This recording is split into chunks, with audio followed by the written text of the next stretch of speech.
तो उनके नाम से हमें संसार सागर से अलग जो विषय हैं उनसे पार पा सकते हैं, क्योंकि भगवान सब कुछ हैं हमारे, जिन्होंने हमें ये जीवन दिया है। ये मनुष्य देह बड़ा ही अनमोल है। ये 84 लाख योनि में यानी 83,99,999 योनियां पूरी हो जाती है ना, उसके बाद जाकर के ये मनुष्य योनि प्राप्त होती है। किस लिए होती है? ताकि हमने अन्य योनियों में पता नहीं क्या किया, खाना पीना भोजन रहन सहन सोना सारे योनियों में होता है, लेकिन मनुष्य योनि हमें किस लिए प्राप्त हुई है? सब कुछ कार्य करें, गृहस्थ में तो सब कार्य भी करना अनिवार्य है, लेकिन हमें अपने मोक्ष का मार्ग देखना, मार्ग प्रशस्त करना। इसीलिए सब कार्यों को करते हुए भी भगवान में मन लगाना।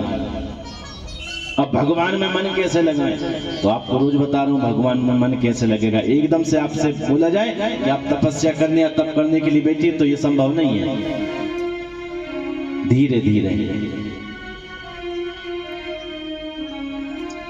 कि चाह गई चिंता गई और मनवा बेपरवाह, जिसको कुछ भी ना चाहिए सो ही शहंशाह। चाह चली जाए, चिंता चली जाए, सब कुछ चला जाए, जब जिसके पास ये कुछ ना बचे तो क्या हुआ बाबा? तो बोले सारे संसार का सरताज है, शहंशाह हो गया। क्यों? जिसको किसी बात की कोई फिक्र नहीं, कोई चिंता नहीं, केवल भगवान का भजन करना है। संसार का कोई बोझ नहीं है, किसी की कोई चाह नहीं है, किसी की कुछ चिंता नहीं है, ना अपनी चिंता है ना किसी और की चिंता है। जब जिसको संसार की कोई चिंता ही नहीं है तो उसके ऊपर सर पर तो कोई भार ही नहीं है भाई। अब हम मन क्यों नहीं लग? क्योंकि मन एक है, उनको विषयों में लगाएं या भगवान में लगाएं, वस्तु एक है। इसको संसार के विषयों में हम लगा देंगे तो भगवान में कैसे लगेगा? तो बोले इसको संसार के विषयों से पहले भगवान में जोड़ दो, और जो संसार के कार्य हैं वह भगवान चलाते ही रहेंगे। बोलो राधे राधे राधे। तो ये मन की बात है। कल आपने अन्य कथाओं को सुना कि किस प्रकार भागवत की कथा को सुन करके बड़े से बड़े पापी तर जाते हैं। ये सप्ताह है, ये किसे सप्ताह यज्ञेन कलौ पुनन्ति ते। एक कलयुग में 7 दिन की कथा का बड़ा ही महत्व है। 7 दिनों का तो महत्व है ही है, 7 दिनों का खेल है। तो इन 7 दिनों को ही तो मंगल में बनाने के लिए 7 दिन की कथा भगवान ने हमारे आपके लिए विशेष कलयुग में श्री सुखदेव भगवान के आशीर्वाद स्वरूप हमें यह प्रसाद मिला हुआ है। तो कल हम कथा में श्रवण क्या कर रहे थे कि कथा का हो क्या। आई कथा सुंदर फल बताया, तो क्या करें? बोले कथा को पियो। निगम कल्पतरोर गलितम मुखम सुख मुखादमृत द्रव्य संयुतम पिबत भागवतम रसमालयम मुहुरहो रसिका भुवि भावुका। रसिक जन भावुक जन आए और उसको पिए। अब किसी ने प्रश्न कर दिया, भाई अरे महाराज थोड़ा ध्यान दीजिए। ले क्यों? बोले आप पीना बोल रहे हैं, अब ये कथा है, इसको पिए कैसे? अरे हम आपके सामने विराजमान है, बैठे हुए हैं, आप हमें सुना रहे हो, हम सुन रहे हैं, अब आप कह रहे हो बीच में कि पीजिए। अब भाई ये तो कथा है, इसको कैसे पिए? लेकिन नहीं, व्यास जी ने लिखा है पिबत भागवतम, सुनत भागवतम नहीं, सुनना नहीं, बोले पीना। बोले क्यों? कहते हैं कि कोई कान से सुने, हम कान से सुनी तो हम भूल जाएंगे, लेकिन जो हृदय में उतर जाए। प्रथम दिन भी सौनक जी ने क्या प्रश्न किया था, क्या बोले थे? कैसे जाए? आप ऐसी कौन सी कथा सुनाए जो कैसे प्रवेश करें? बोले मम कर्ण रसायनम। क्यों? अंधकार कानों में थोड़ी ना है, हृदय में है। अज्ञान ध्वांत विध्वंस, जो अज्ञान है वह हमारे हृदय में है, उसको हटाएं। कैसे? बोले मम कर्ण रसायनम, कानों में से जाए अंदर, रसायन की भांति अपना रास्ता परिवर्तन कर दे। कानों में जाए तो, लेकिन हृदय में उतरे, अंदर चली जाए। इसलिए आगे जाके उन्होंने सीधा ही बोल दिया पियो तो ठीक है भाई। बोले पिबत भागवतम, पी लीजिए। आप सभी ने एक कथा श्रवण की हुई है। एक कथा आती है कि एक सुनार थी, उन्होंने 2 मूर्तियां बनाई और बाजार में रख दी बेचने के लिए, और शर्त ये रखी कि कोई आए और इन मूर्तियों का परीक्षण करे और ले जाए। सब आए देखें, भाई क्या कीमत है मूर्तियों की? बोले एक मूर्ति लाख रुपए की है, एक मूर्ति 100 रुपए की है। सभी ने सुनी हुई ये कथाएं। तो बोले कोई परीक्षण ना कर पा रहा था वहां पर। एक बहुत बड़े सत्संगी थे, वह आए, सब पूछे कि भाई ये मूर्ति, एक मूर्ति सोने की है, ये पीतल की क्या है? बोले नहीं नहीं, दोनों मूर्ति ही पीतल की हैं, आप परीक्षण करिए। कोई नहीं कर पाया। क्यों? सत्संग नहीं था। तो एक सत्संगी आए, आकर के देखा दोनों मूर्तियों को, इधर उधर करके देखा और सामने रख दिया। बोले महाराज ये मूर्ति लाख रुपए की है और ये मूर्ति 100 रुपए की। कैसे? बोले उन्होंने एक धागा लिया और एक मूर्ति के कान में डाला, तो उस जो पहली मूर्ति के कान में डाला तो यहां से डाला तो यहां से वो धागा बाहर आ गया, और जैसे दूसरी मूर्ति के कान में जो धागा डाला तो वो कान में से निकल के साइड नहीं आया, देखा सीधा अंदर पेट में चला गया वो धागा। बोले राधे राधे। तो क्या मतलब हुआ इसका? तो बस सत्संगी बोले कि जो इस कान से सुनकर इस कान से निकाले तो उसकी कीमत 100 रुपए में है, और जो इस कान से सुनकर अंदर हृदय में उतार ले उसकी लाखों में कीमत है। बोले राधे राधे। तो यानी सुनना, फिर इसका मनन करके अंदर हृदय में उतार लेना कथा। इसलिए पहले बोला मम कर्ण रसायनम, कानों से रसायन की भांति अंदर प्रवेश करें, और आगे व्यास जी ने सोचा चलो पिबत ही लिख देते, इसलिए पिबत भागवतम रसमालय, रस है भाई पीने की।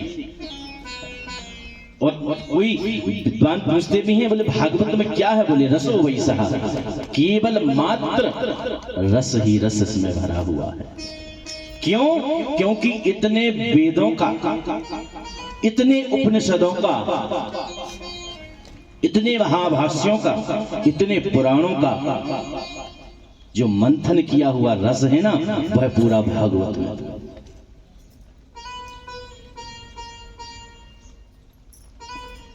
यह श्रीमद् भागवत है, जो पीना है, इसको हृदय में उतारना है। जिन हरि कथा सुनी नहीं काना, उर श्रवण रंध्र ही भवन समाना।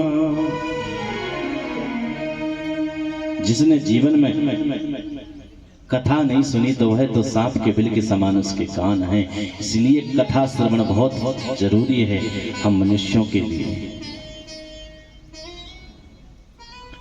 ये सुख की खान है, यहीं से हमें सुख की प्राप्ति होगी। अगर आप संसार में चाहें कि आपको सुख प्राप्त हो जाए तो नहीं मिलने वाला। एक बात और ध्यान देना,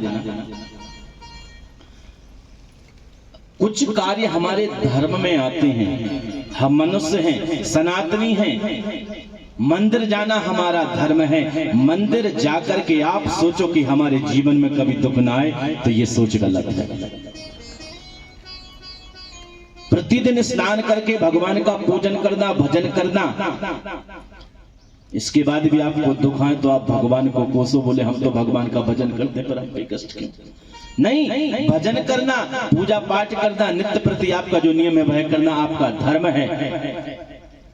और जो आपको कष्ट दुख जो आते हैं वह तो आपके कर्म पर निर्भर करते हैं।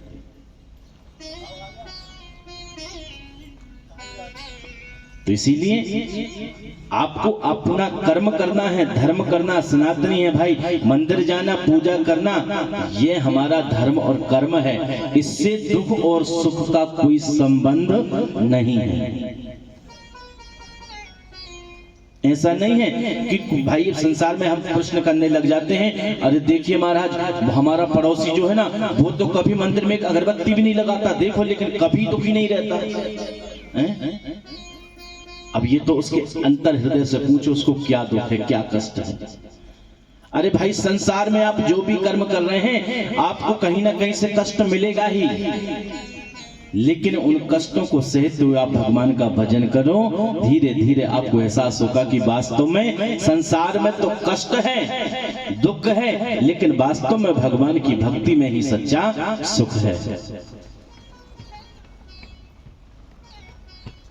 इसलिए भगवान का भजन जरूर करें जितना समय हमें मिले। मैं तो यहां तक कि कहता हूं कि अगर हमें पूरे दिन में आधे घंटे का 20 मिनट का समय भी मिले तो उस समय में भी अगर हम भगवान का चिंतन भजन कर लें, क्योंकि चिंतन अनिवार्य है। क्योंकि दिन भर तो हम चिंता करते हैं, लेकिन दिन भर जो चिंता करते हैं उस दिन भर की चिंता को हटाकर 10 मिनट चिंतन कर लें तो उसमें लाभ है। क्योंकि चिंता और चिंतन में फर्क है। चिंता संसार की होती है और चिंतन भगवान का होता है। अब ये सब हम कैसे समझेंगे? बोले हम कथा को श्रवण करेंगे, कथाओं में जाएंगे, तब जाकर के तो हम इन चीजों का पतन कर लेगा। अरे मुक्ति का कोई तो जतन कर ले, मुक्ति का कोई तो जतन कर ले, रोज थोड़ा थोड़ा, रोज थोड़ा थोड़ा हरि का भजन कर ले, रोज थोड़ा थोड़ा हरि का भजन कर ले। मुक्ति का जतन कर ले, कोई मुक्ति का जतन कर ले, रोज थोड़ा थोड़ा हरि का भजन कर ले, रोज थोड़ा थोड़ा हरि का भजन कर ले, रोज थोड़ा थोड़ा हरि का भजन कर ले, रोज थोड़ा थोड़ा हरि का भजन। कहते हैं जीवन भर पूरा दिन कुछ भी करते रहो, पर कल भी मैंने बताया था टिकट आगे की तैयार रखो भाई। आपको देखिए, सब एक बात पूछना चाहता हूँ, आप सभी को पता है एक दिन संसार छोड़कर सबको जाना है, जाना है कि नहीं? सभी को सबको पता है। जैसे कि आपको पता, आपने सोच लिया है कि भाई अभी बच्चों की छुट्टी है, एग्जाम पूरे हो जाएंगे तो बच्चों की जब छुट्टियां होंगी तो हमें कहीं घूमने जाना है। आपको पहले से प्लानिंग पता है, आपने कर रखी है। या गर्मी आएंगी, गर्मियों में छुट्टी होगी तो आपको पता है पहले से आपने प्लानिंग कर रखी है कि गर्मियों में छुट्टी होने के बाद में हमें कहाँ जाना है। वृंदावन जाना है, काशी, बनारस आदि, सोमनाथ, कहीं भी हमें जाना है तो आप पहले से टिकट करवा के रखते हैं कि नहीं? रखते हैं भाई। पता नहीं फिर ज्यादा भीड़ हो जाए, वेटिंग में ना रहे, इससे अच्छा पहले ही करवा लें। हम कंफर्म नहीं हुआ तो, इसीलिए जाना कंफर्म है सबका, इसलिए टिकट पहले से करा के रखें। बोलो राधे राधे। अब पहले से टिकट क्या कि पता है जाना है, वहां पर ये सब संसार में कोई काम नहीं आने वाला, तो वहां केवल आगे, इससे तो आगे कल बताया था भजन ही है साथी, हरि के भजन बिन अकेला रहेगा। वहां कोई और नहीं है, केवल आपका साथी हरि का, भगवान का भजन ही होगा। इसीलिए पहले से हमें तैयारी करके रखनी है। इसीलिए तो कहते हैं मुक्ति का कोई तू जतन कर ले, मुक्ति का कोई तू जतन कर ले, रोज थोड़ा थोड़ा हरि का भजन कर ले, रोज थोड़ा थोड़ा हरि का भजन कर ले। मुक्ति का कोई भी जतन कर ले, रोज थोड़ा थोड़ा हरि का भजन कर ले, रोज थोड़ा थोड़ा हरि का भजन कर ले, रोज थोड़ा थोड़ा हरि का भजन। रोज क्या बोल रहे हैं? थोड़ा थोड़ा, ज्यादा नहीं। आपको दिन भर तप नहीं करना, तपस्या नहीं करनी है, केवल रोज थोड़ा थोड़ा समय निकाल करके भगवान का भजन करना है हमें, और कुछ भी नहीं। इसलिए तो भागवत कथा हम सुनते हैं, करवाते हैं, ताकि हमें ज्ञान हो। क्योंकि सब कुछ पता होता है हमें, लेकिन भूल ना पाए, बार बार याद दिलाने के लिए सत्संग में जाते हैं, गुरु आते हैं हमें, ताकि गुरुदेवों के माध्यम से, कथाओं के माध्यम से, सत्संग के माध्यम से हम भटक ना जाएं। अगर भूल जाएं तो हमें याद रहे। क्यों? क्योंकि इतनी भक्ति हमारी तीव्र नहीं है कि हम भगवान से कह दें कि हम ना भूलेंगे तुमको कन्हैया, तुम भुलाने की कोशिश ना करना। बोलो राधे राधे। हमारे अंदर अभी इतनी तीव्रता नहीं है भक्ति की कि हम भगवान से ये कह सकें। तो इसलिए अभी तो हम केवल यत्न कर सकते हैं यही कि थोड़ा थोड़ा भगवान में मन लगाते जाएं। जब ये मन धीरे धीरे ठाकुर जी के चरणों में लग जाएगा, तब आगे जाकर के हमारी भक्ति इतनी तीव्र हो जाएगी कि हमें ऐसा मानो लगने लगेगा, कैसा? मोह निशा जग शोभन हारा, देख ही स्वप्न अनेक प्रकार। ये संसार क्या है? स्वप्न है। यही कथा है, ज्यादा कुछ लेकर के नहीं जाते कथा में। 7 दिन में अगर हम केवल एक चीज को हमारे हृदय में उतार लें तो हमारी 7 दिन की कथा सुनना सार्थक हो जाता है।